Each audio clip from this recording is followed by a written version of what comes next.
Hello everyone, welcome to Editorial Insights, where we help you improve your vocabulary and comprehension skills with the help of editorials, and we discuss these from Monday to Friday at 10 a.m.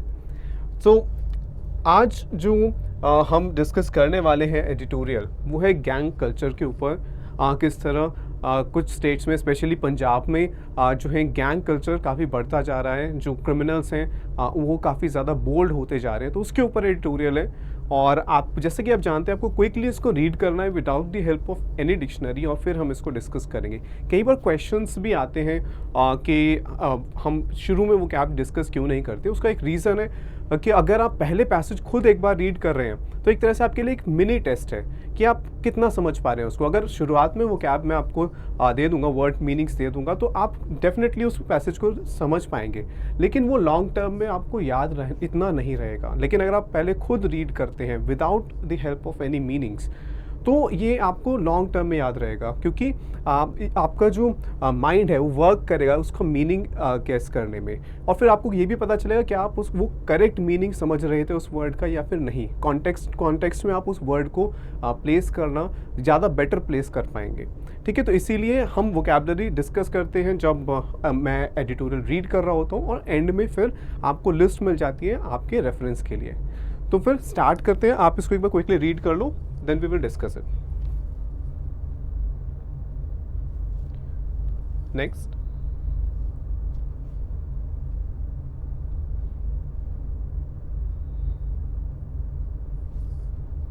Next. ठीक है, so the Tribune का ये editorial है। It took the killing of Punjabi rapper Sidhu Moosewala in May last year for the police to initiate a crackdown. तो एक Punjabi singer का murder हुआ था, किलिंग हुई थी, और उसके बाद पुलिस ने इनिशिएट किया क्रैकडाउन करना।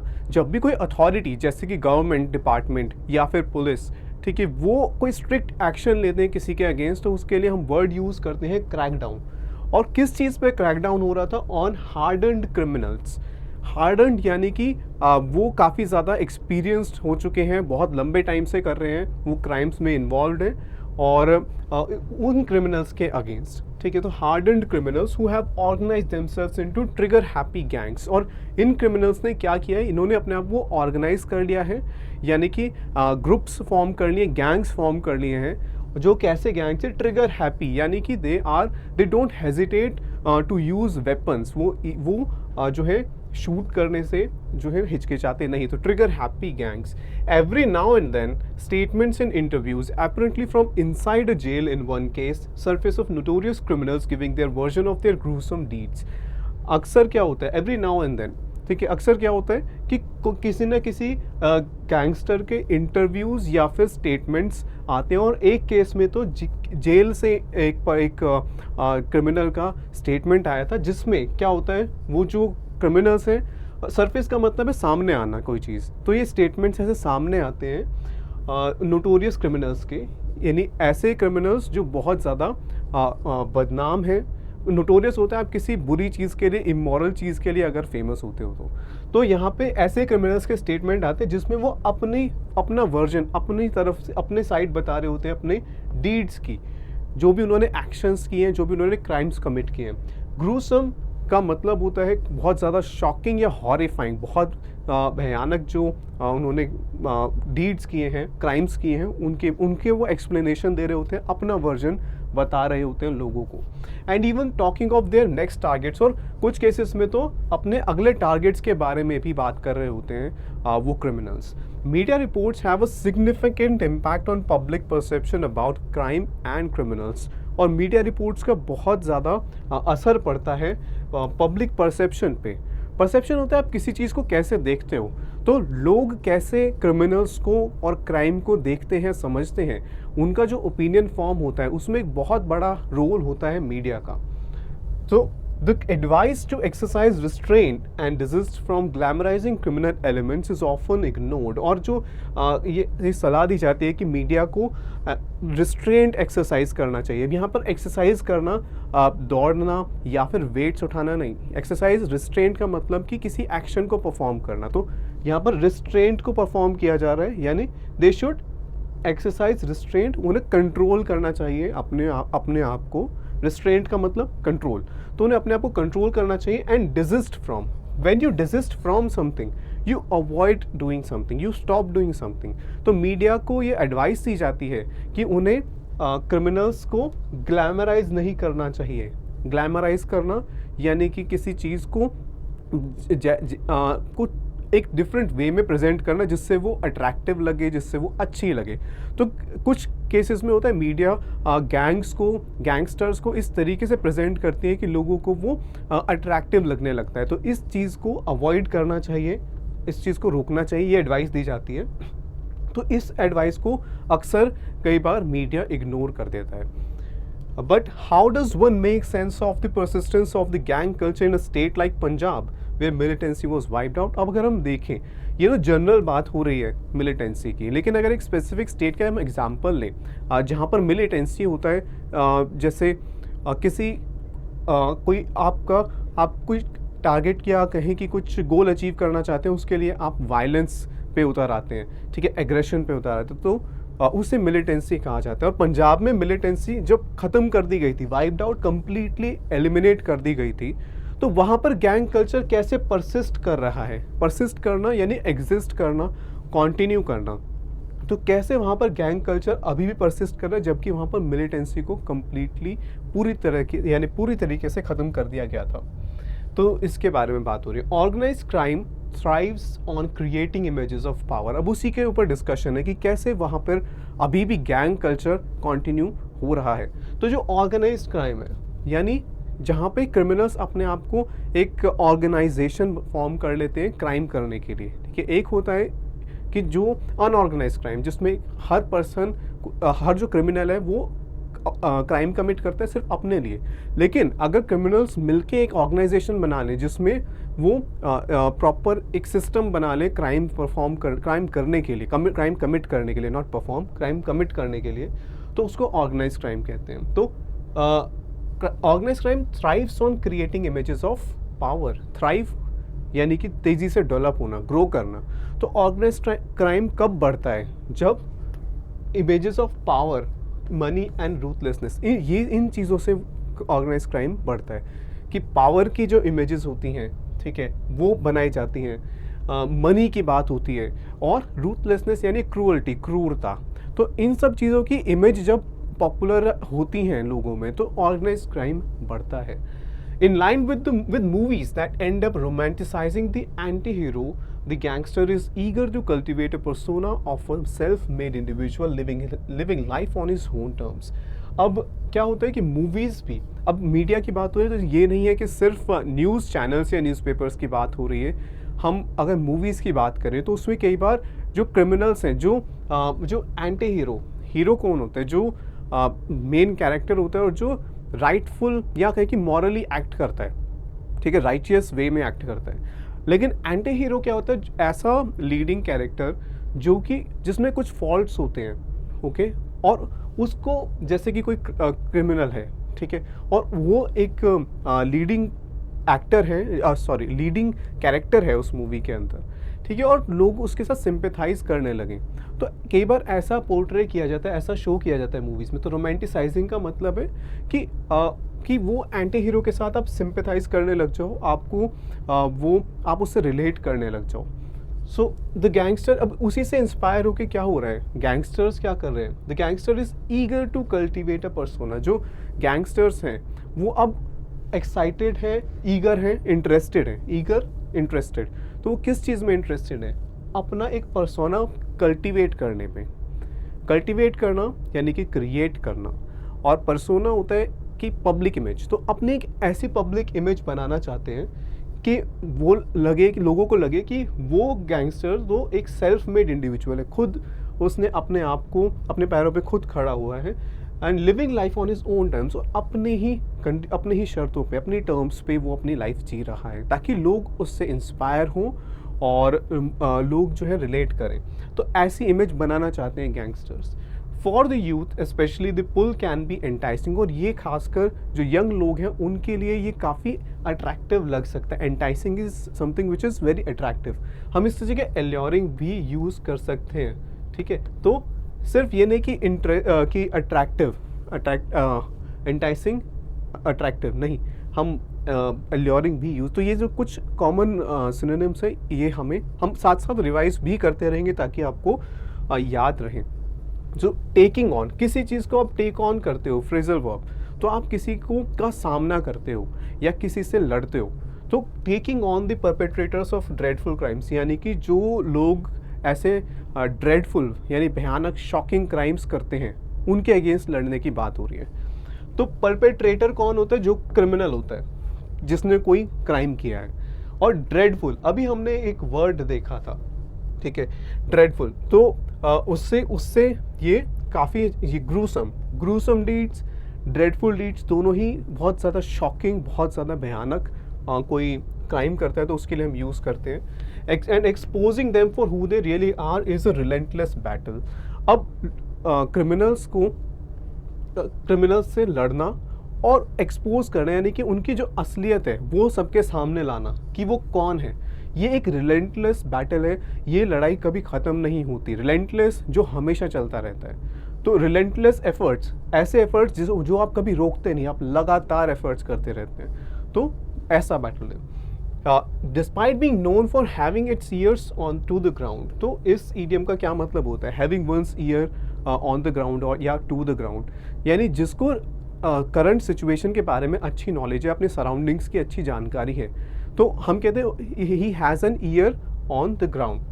तो यहाँ पर कहा जा रहा है कि the Punjab police have been found wanting in taming gangsters, कि पंजाब पुलिस जो है वो रियलिटीज़ से काफ़ी ज़्यादा उन्हें पता है कि क्या रियलिटी है पंजाब में, उसके बाद भी डिस्पाइट लिखा है, तो यानी कि ये जो पूरा सेंटेंस है इसमें एक कंट्रास्टिंग क्लॉज होगा, तो यहाँ पर है कि उन्हें पता है क्या है रियलिटी, फिर भी जो पंजाब पुलिस है हैव बीन फाउंड वांटिंग। आमतौर पे हम वांट का मतलब समझते हैं कोई डिज़ायर, ठीक है, आई वांट दिस, लेकिन wanting, have been found wanting, क्या वो क्या चाहते हैं? यहाँ पर चाहना नहीं है वांटिंग का मतलब। वांट का एक और मीनिंग भी होता है लैकिंग, ठीक है, लैकिंग। अब लैकिंग यानी कोई किसी चीज़ की कमी है, जितना उन्हें अच्छा होना चाहिए उतने अच्छे नहीं हैं, तो हम वांटिंग कहेंगे, ठीक है। तो जो पुलिस है, they have been found wanting, that means they have been found lacking, यानी जितना अच्छे से उन्हें वहाँ जो क्रिमिनल्स के अगेंस्ट एक्ट करना चाहिए जितने स्ट्रिक्टली, उतने स्ट्रिक्टली नहीं किया गया। इन टेमिंग गैंगस्टर, किसी को टेम करना होता है यानी कंट्रोल करना या सप्रेस करना, तो वो गैंगस्टर्स को कंट्रोल नहीं कर पाए। If political patronage is the reason for this administrative indifference also can not escape blame. अगर पॉलिटिकल पैट्रोनेज होता है किसी की छत्र छाया, किसी को सपोर्ट करना, ठीक है, तो अगर गैंगस्टर्स के पास पॉलिटिकल सपोर्ट है, अगर ये रीज़न है, is the reason for this administrative indifference also can not escape blame, कि अगर हम ये कहें कि वहाँ पर पॉलिटिशियंस सपोर्ट करते हैं, कुछ पॉलिटिशियंस सपोर्ट करते हैं क्रिमिनल्स को, तो इसका मतलब ये नहीं कि जो एडमिनिस्ट्रेटिव इंडिफरेंस है, यानी जो पुलिस है वो एक्ट नहीं करेगी, it also can not escape blame, वो अपनी जिम्मेदारियों से नहीं बच सकते। एस्केप ब्लेम, अपनी जिम्मेदारियों से नहीं बच सकते। अच्छा, यहाँ पर इंडिफरेंस की बात हो रही है, तो यहाँ पर है कि एडमिनिस्ट्रेटिव इंडिफरेंस, जो पुलिस है वो ध्यान ही नहीं दे रही, ठीक है, paying no attention to something, तो पुलिस जो सिचुएशन है उस पर ध्यान नहीं दे रही, तो वो इंडिफरेंट है, ठीक है। और हम एक तो हम यूज़ करते हैं इंडिफरेंस, इसकी जगह हम यूज़ करते हैं एपैथी, ठीक है। तो एपैथी और इंडिफरेंस काफ़ी क्लोज जो है वो वर्ड्स हैं, और कई कॉन्टेक्स्ट में जो है वो सिनोनिम्स यूज़ होते हैं। तो जो एडमिनिस्ट्रेटिव एपैथी है ये भी हम यहाँ पर यूज़ कर सकते हैं, यानी कि वो बिल्कुल भी ध्यान नहीं दे रहे इस सिचुएशन के ऊपर, तो इससे वो बच नहीं सकते अपनी जिम्मेदारी से। The proliferation of networks indulging in narco terror, arms smuggling, murders, kidnapping, protection money rackets, as well as illegal land deals hints at chinks in the law and order setup। तो जो proliferation हो रहा है, तेज़ी से कोई चीज़ जब बढ़ती है, और ये पॉजिटिव चीज़ों के लिए नहीं यूज़ करते हम, proliferation नेगेटिव चीज़ों के लिए यूज़ करते हैं। तो proliferation ऑफ क्या चीज़ें, क्या बढ़ रहा है तेज़ी से, ये क्राइम्स बढ़ रहे हैं, ठीक है, नार्को टेरर, आर्म्स स्मगलिंग, तो ये सब क्राइम्स जो है वो तेज़ी से बढ़ रहे हैं। तो ये किस चीज़ की तरफ इशारा कर रहे हैं कि chinks in the law and order setup. Chinks होते हैं स्मॉल क्रैक्स, ठीक है, लेकिन यहाँ पर क्या मीनिंग है, क्रैक्स भी मीनिंग हो सकता है या जो वीकनेसेस हैं हमारे लॉ एंड ऑर्डर सेटअप में, जो गैप्स हैं उनकी तरफ इशारा करता है कि हमारे शायद लॉज या लॉ एंड ऑर्डर इतना अच्छा नहीं है कि वो इनको बढ़ने से रोक पाए, तो उसमें कुछ चेंजेस की ज़रूरत हो सकती है। A start has been made to rein in the frightful gun culture. एक शुरुआत की गई है ताकि किस चीज़ को, जो गन कल्चर है फ्राइटफुल, ये आप जो ड्रेडफुल है, फ्राइटफुल है, सिमिलर मीनिंग कि बहुत ज़्यादा शॉकिंग जो गन कल्चर वहाँ पर है, उसको रेन इन जो फ्रेजल वर्ब है इसका मतलब होता है कंट्रोल करना, तो उसको कंट्रोल करने के लिए, उसको रोकने की जो है शुरुआत की गई है। The task of curbing the gang culture demands an action oriented strategy. तो अगर हमें कर्ब करना है, कर्ब कंट्रोल करना है, कर्ब का एक और मीनिंग होता है जो रोड का किनारा साइड वाला पार्ट होता है वो भी कर्ब होता है, ठीक है। तो लेकिन यहाँ पर कर्ब एज अ वर्ब यूज़ हो रहा है जिसका मतलब होता है कम करना, लिमिट करना, कंट्रोल करना। तो अगर हमें कंट्रोल करना है गैंग कल्चर तो क्या ज़रूरत है हमें, demands an action oriented strategy of constant vigil. एक ऐसी स्ट्रैटेजी, एक्शन ओरिएंटेड स्ट्रैटेजी जिसमें हम लगातार कॉन्स्टेंट विजिल हो, अलर्ट रहें हम। तो विजिल इज अलर्टनेस, हम अलर्ट रहें, सतर्क रहें। इन्फॉर्म्ड लिएजन बिटवीन, इंपॉर्टेंट वर्ड, लिएजन होता है कनेक्शन, ठीक है, कम्युनिकेशन बिटवीन गवर्नमेंट्स एंड, तो डिफरेंट गवर्नमेंट्स के बीच में कम्युनिकेशन होना चाहिए इस चीज़ को लेकर। And most of all political will, और जो राजनीतिक इच्छा शक्ति है, विल है, वो सबसे ज़्यादा ज़रूरी है अगर गैंग कल्चर को कंट्रोल करना है। तो ये एडिटोरियल द ट्रिब्यून का था और हमने इम्पॉर्टेंट वर्ड्स एंड फ्रेजेस देखे, ठीक है। हमने देखा कि gruesome, frightful, dreadful similar meaning है तीनों के, बहुत ज़्यादा शॉकिंग या हॉरिफाइंग कोई चीज़ होती है उसके लिए। सरफेस हम जानते हैं सतह, लेकिन जब वर्ब की तरह यूज़ होता है तो उसका मतलब होता है उभर कर आना, ठीक है। हार्डन्ड इन लोगों के लिए यूज़ होता है जो बहुत ज़्यादा एक्सपीरियंस्ड हैं या फिर जिनको आदत लग गई है, आदत हो चुकी है किसी चीज़ को करने की, जैसे क्राइम करने की, ठीक है। क्रैकडाउन, स्ट्रिक्ट एक्शन, ये तो हम कवर कर चुके हैं पहले। डीड्स, एक्शंस होते हैं, ओके। उसके अलावा ये रिस्ट्रेंट बहुत बार हमने कवर किया है, ठीक है। हमने वाइप आउट पहले कवर किया, थ्राइव इतना नहीं किया, ठीक है। रूथलेसनेस, क्रूअल्टी, तो जो वर्ड्स बार बार आ रहे हैं वो आपको धीरे धीरे याद होने लग जाएंगे, रिपीट हो रहे हैं। जो रोमांटिसाइज हमने फर्स्ट टाइम कवर किया है कि किसी चीज़ को जितना है उससे ज़्यादा अट्रैक्टिव शो करना, ठीक है।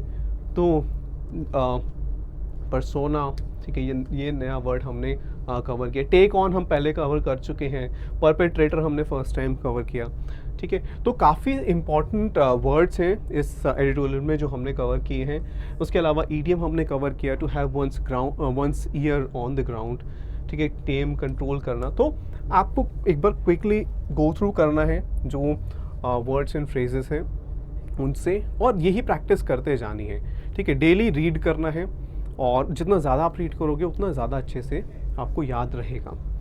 ऑलराइट, और इंडिपेंडेंस डे सेल स्टार्ट हो गई है, तो आप जो भी लोग परचेज़ करना चाहते हैं वीडियो कोर्सेज, उनके लिए एक बहुत अच्छी अपॉर्चुनिटी है। आप 30% डिस्काउंट अवेल कर सकते हैं वीडियो कोर्सेज पे, जिसमें कंप्लीट बैंकिंग वीडियो कोर्स है। उसके अलावा आप PM प्राइम और PM परफेक्ट पैकेजेस परचेज़ कर सकते हैं 30% डिस्काउंट पर। अगर आप इंडिविजुअल परचेज़ करना चाहते हैं, इंडिविजुअल सब्जेक्ट्स के वीडियो कोर्सेज परचेज़ करना चाहते हैं, जैसे कि क्वांट, रीजनिंग या फिर इंग्लिश या कंप्यूटर नॉलेज, आप इंडिविजुअली परचेज़ करना चाहते हैं तो आप IND20 कोड यूज़ कर सकते हैं और 20% डिस्काउंट अवेल कर सकते हैं। सो हरी अप। और आप सभी को एडवांस में इंडिपेंडेंस डे के लिए बहुत बहुत शुभकामनाएं। Thank you.